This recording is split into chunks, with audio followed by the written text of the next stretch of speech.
Inilah penjelasan sejarah tentang Kerajaan Sriwijaya yang terdiri atas latar belakang raja yang memimpin, sumber sejarah atau prasasti, sistem pemerintahan, dan penyebab kemundurannya. Latar belakang. Kerajaan Sriwijaya adalah kerajaan maritim besar yang berdiri sekitar abad ke-7 hingga abad ke-13 Masehi dan pusat kerajaan ini berada di sekitar Palembang, Sumatera Selatan. Tepatnya, di kawasan tepian Sungai Musi. Letaknya yang strategis di Selat Malaka memungkinkan Sriwijaya mengontrol jalur perdagangan laut antara India dan Tiongkok. Raja atau pemimpin. Pendiri kerajaan Sriwijaya adalah Dapunta Hyang Srijayanasa. Menurut prasasti kedudukan bukit, Dapunta Hyang Srijayanasa juga memimpin perjalanan suci Sidayatra dengan membawa 20.000 pasukan prajurit. Perjalanan ini diyakini sebagai momen penting dalam pendirian kerajaan Sriwijaya. Berdasarkan prasasti, diperkirakan masa pemerintahan Dapunta Hyang Srijayanasa berakhir pada tahun 692 Masehi. Raja yang membawa kerajaan Sriwijaya ke masa kejayaannya adalah Sri Maharaja Balaputradewa, yang naik tahta sekitar tahun 830 sampai 890 Masehi atau pada abad ke-9 Masehi. Pada masa pemerintahan Balaputradewa dianggap sebagai masa keemasan kerajaan Sriwijaya karena ia dikenal sebagai raja yang cakap dan berhasil membawa Sriwijaya mencapai puncak jayanya di bidang maritim, perdagangan, dan pendidikan agama Buddha. Beberapa pencapaian pada masa Balaputradewa. Yang pertama, pengembangan armada laut yang kuat. Sriwijaya mampu menguasai jalur perdagangan di Asia Tenggara.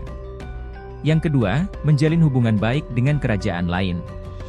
Yang ketiga, mendorong perkembangan agama Buddha yang penting di kawasan Asia Tenggara. Raja terakhir Sriwijaya. Raja terakhir Sriwijaya masih menjadi sebuah misteri yang belum terpecahkan, karena tidak ada catatan pasti mengenai siapa raja terakhirnya. Ini merupakan salah satu misteri dalam sejarah Nusantara. Alasan yang menyebabkan kesulitan dalam mengidentifikasi raja terakhir adalah kurangnya sumber tertulis yang detail karena sebagian besar catatan tentang Sriwijaya berasal dari sumber-sumber asing, seperti Tiongkok dan India, yang lebih fokus pada hubungan diplomatik dan perdagangan. Bukti sejarah prasasti. Prasasti kedudukan bukit, lokasi penemuan, kedudukan bukit, Palembang, Sumatera Selatan.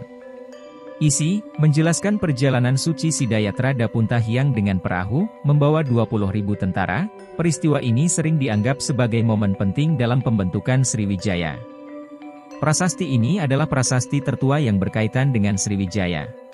Prasasti Talang Tuo, lokasi penemuan, Talang Tuo, Palembang, Sumatera Selatan. Isi, menjelaskan tentang pembangunan Taman Sriksetra atas perintah Dapunta Hyang. Prasasti ini juga memuat doa-doa dan harapan untuk kemakmuran kerajaan. Prasasti Telaga Batu, lokasi penemuan, Telaga Biru, Palembang. Isi, prasasti ini berisi kutukan kepada siapa saja yang berkhianat kepada kerajaan, termasuk pejabat tinggi, pendeta, dan rakyat biasa. Prasasti Kota Kapur, lokasi penemuan, Desa Kota Kapur, Pulau Bangka. Isi, menjelaskan permohonan kepada para dewa untuk menjaga Sriwijaya dan mencatat upaya ekspansi militer ke Jawa untuk menundukkan wilayah yang tidak patuh, berarti bukti ambisi Sriwijaya untuk memperluas kekuasaan ke Pulau Jawa dan menjaga integritas wilayahnya. Sistem pemerintahan. Kerajaan Sriwijaya memiliki masyarakat yang multikultural dan toleran, karena Sriwijaya dikenal sebagai pusat perdagangan dan keagamaan yang ramai dikunjungi pedagang dan biksu dari berbagai negara. Hal ini menyebabkan masyarakat Sriwijaya sangat beragam, terdiri dari berbagai etnis dan budaya. Meskipun berbeda agama dan budaya, masyarakat Sriwijaya hidup rukun dan bersatu. Toleransi beragama sangat dijunjung tinggi, di mana agama Buddha berkembang berdampingan dengan kepercayaan lainnya. Kerajaan Sriwijaya memiliki sistem perekonomian yang maju pada masanya. Perekonomian Sriwijaya sangat bergantung pada pelayaran dan perdagangan laut. Beberapa faktor pendukungnya. 1. Letak geografis yang strategis. Lokasi ini memungkinkan Sriwijaya untuk mengendalikan dan memungut cukai dari kapal yang melintas. 2. Sriwijaya memiliki armada laut yang kuat dan modern pada masanya. Armada ini bertugas menjaga keamanan jalur pelayaran dan perdagangan. 3. Perdagangan dan pelayaran merupakan tulang punggung perekonomian Sriwijaya. Mereka aktif dagang dengan berbagai wilayah. Penyebab runtuh atau kemunduran. 1. Ketiadaan pemimpin yang kuat. Setelah kematian Raja Balaputradewa pada tahun 835 Masehi, Sriwijaya mengalami kekosongan kepemimpinan, yang berarti tidak ada penerus yang mampu menandingi kepemimpinan Balaputradewa. 2. Serangan dari dinasti Chola.